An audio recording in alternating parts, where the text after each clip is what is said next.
নমস্কার। আজকে আমি যেটা দেখাবো আপনাদের সজনে ডাঁটা। এখন গরম পড়ে গেছে।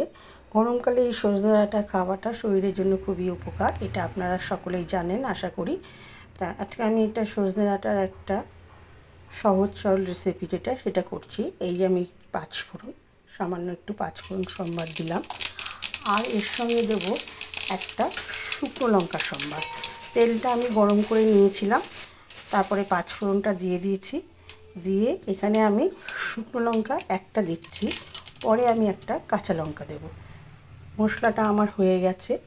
এখানে আমি সজনে ডাঁটা, আলু, বেগুন, কড়াইশুঁটি, কুমড়ো কেটে নিচে একবারে কেটে এটা তেলের মধ্যে দিয়ে দিলাম।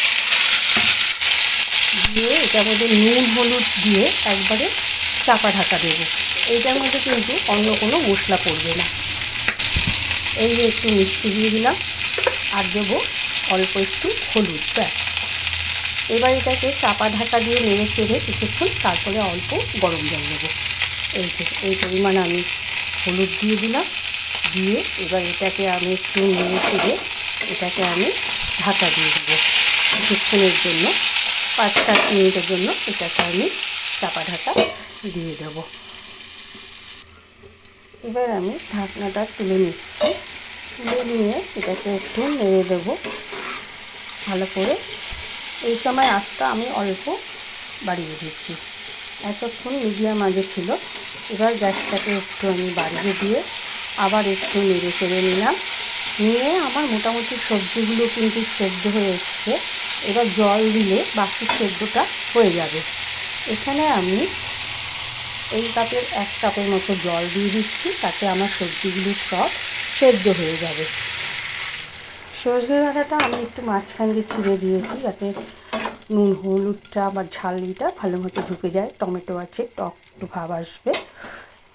এটার মধ্যে কোনো মশলা না দিলেই ভালো, যদিও দেওয়া হয় তাহলে একটু জিরের গুঁড়ো দেওয়া যেতে পারে, বা সর্ষে পোস্ত দিয়েও এটা করা গেলে খুবই ভালো লাগে খেতে। কিন্তু আমি যেহেতু মশলা ইউজ করিনি এটাতে, এটা এমনি পাঁচফোড়ন দিয়ে খেতে খুবই ভালো লাগে গরমের সময়। এটা আমি 5-6 মিনিট ঢাকা দিয়ে রেখে দেবো এইভাবে মিডিয়াম আঁচে। এবার আমি ঢাকনাটা তুলে দেখে নেব, ঝোলটা আমার টেনে গেছে। এইটুকু ঝোল আমি রাখবো, একটু ঝোল ঝোল থাকবে, খেতে ভালো লাগবে। আলুগুলো আমার নরম হয়ে গেছে, বেগুন তো নরম, কুমড়োও তাই, ডাঁটাগুলোও তাই নরম হয়ে গেছে। এর থেকে বেশি নরম আর করবো না। রান্নাটা আমার কমপ্লিট। এখন গরমের সময় সবাই তেতো খায়, তেতো খাওয়াটা খুবই উপকার, এটা আপনারা সবাই জানেন। যতটা পারবেন একটু তেতো খাবেন। সজনে ডাঁটাটা আমি এইভাবেই রান্না করেছি, আপনারাও অনেকে এই রান্নাটা জানেন, আবার কেউ কেউ না জানলেও এইভাবে করে গরমকালে অতি অবশ্যই খাবে। অল্প একটু ধনেপাতা আমি ছড়িয়ে দিয়ে এবার গ্যাসটাকে আমি অফ করে দেব। ধনেপাতাটা দিলেও হয়, না দিলেও হয়, সেটা আপনার ইচ্ছা।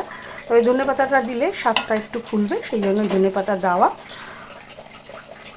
অবশ্যই আপনারা এই রেসিপিটা একবার করে খাবেন, ভালো লাগলে লাইক করবেন, শেয়ার করবেন।